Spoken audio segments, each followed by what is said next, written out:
मला बापूंच्या इतकं जवळचं मानतेस ना? हो बाबा.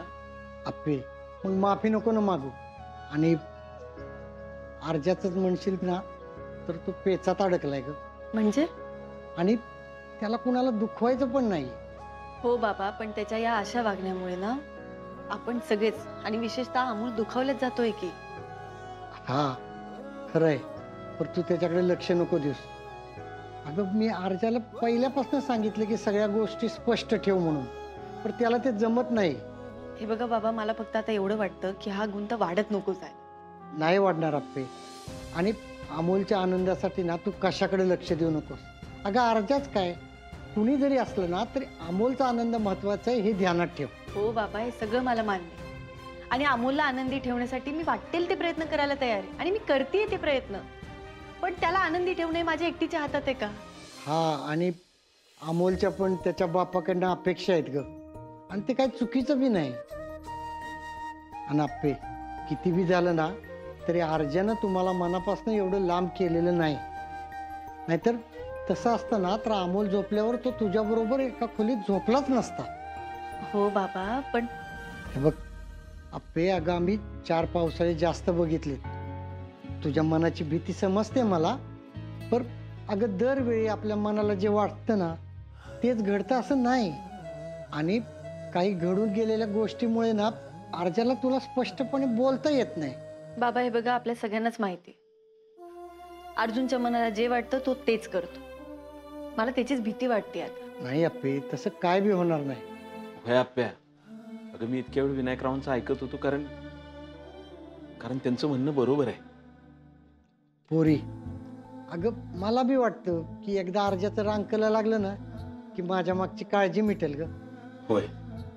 आणि आप्या, भावनेपेक्षा कर्तव्य श्रेष्ठ असतं. दीपस्तंभानं आपली जागा सोडायची नसती ग. त्या दीपस्तंभाकडे बघून जहाजानं ठरवायचं असतं आपला मार्ग कुठला आहे.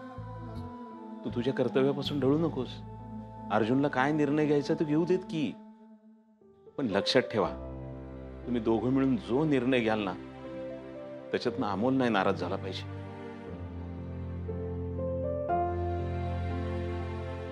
बाबा, बापू, मी तुम्हाला दोघांनाही वचन देते. आता इथून पुढे माझ्यामधले आणि अर्जुन मधले वाद मी अमोल समोर कधीच नाही घेऊन जाणार. मी माझ्या परीने त्याला खूप आनंदात ठेव. पण मी खेळ खेळत होते ना. लय मोठ्या स्पर्धेत नव्हती का उतरली? सारखं का नाराज करत असते का त्याला? अहो तुम्ही माझ्यावर चिडू नका हा. मग धूप आरती लावून पूजा करू का आता तुझी? एक तर त्याच्या आई बाबा लांब राहते त्यामुळे त्याला आधीच त्रास होतो, आणि तू त्याला आणखी नाराज का करते ग? हे बघा, पण त्याच्या आई बाबा कधीच एकत्र येणार नाहीत हे त्याला स्पष्टपणे कळायला नको का? अहो ते नवरा बायको आहेत की शिकलेले, तुम्ही कशाला याचा विचार करताय? विचार करावा लागतो, कारण ती स्वार्थी आहे आणि तिला परत माझ्या घराचा उमरा ओलांडू द्यायचा नाहीये मला. ताई अहो, एवढा दुस्वास कशासाठी पण? तिच्यामुळे ना मामनजींना आणि भाऊजींना झालेला त्रास मी माझ्या डोळ्यांनी बघितलाय, आणि तो त्रास मला परत झालेला बघायचा नाहीये. अहो ताई, अजून किती दिवस तुम्ही त्याच गोष्टींचा विचार करणार आहे? माहित नाही, पण आपण आम्हाला घरात कोणालाच नकोय हेच खरं. नाही रुपाली ताई, माझी दीदी काय आहे ना तुम्हाला नाही कळलं अजून, पण कळलं लवकरच. आणि हे तू काय यांच्या सोबत राहून असलं विचार करणं सोडून दे बरं का, नाहीतर माझ्यासारखं वाईट कोण नाही, लक्षात ठेव.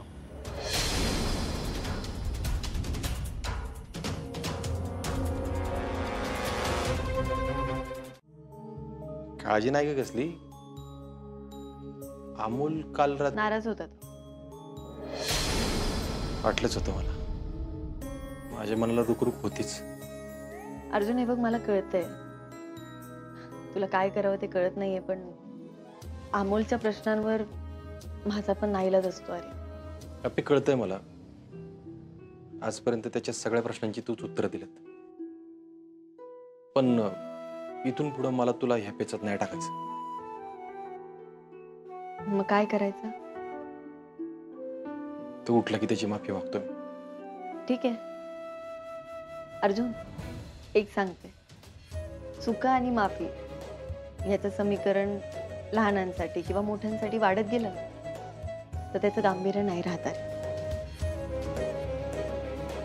कळतंय मला, पण पण इथून पुढे अमोलला अंतर नाही देणार.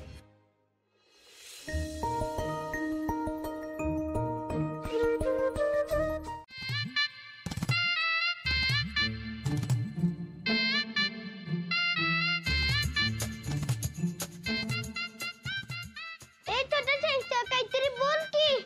आणि तू असं बरणी घेऊन का फिरतोय? मिशनसाठी. मिशन रियुनियनसाठी? हा. अमोल आता काय बरणीत टाकतो का काय दोघांना? अरे तसं नाही रे मामा, बरणीत पकडायचे आपल्याला. कुणाला पकडणार आहे तू आणि कोण बसणार आहे त्या बरणीत? अगं ते बसवायचं लय जण बसतील. बाची सरकार अहो नीट काय ते सांगा की आम्हाला. ओके ओके मी सांगतो. याच्यामध्ये आपल्याला झुरळ पकडायचे. झुरळ? कारण तेच मा आणि भावांना एकत्र आणू शकतात ना. काय? हो, झुरळ बघितलं की मा जाईल एक बाबांच्या जवळ. वा भांजे वा, भारी आयडिया बरं का तुमची. अहो पण झुरळ पकडणं अवघड आहे की. काहीच अवघड नाही. मी नाही पकडणार झुरळ. ठीक आहे तू बरणी पकड. मी पण नाही, मला घाण वाटते. ठीक आहे मी एकटा पकडेन. या झुरळांनो या. मी तुम्हाला पकडणार नाही, मी तुम्हाला मारणार नाही. तर तुम्ही जर माझी मदत केली तर मी तुम्हाला खाऊ देईन. अमोल तू असा आहेस ना बाबा, एखाद्याची इच्छा असली तरी त्याला नाही म्हणता येत नाही तुला. मी थोडी हेल्प करेन आणि मी बरणी पकडेन. पण जर ते नाही आले ना, मी त्यांना रिक्वेस्ट करेल आणि सांगेन की तुम्ही ह्या बरणीत या प्लीज. ठीक आहे, come on boys, follow me.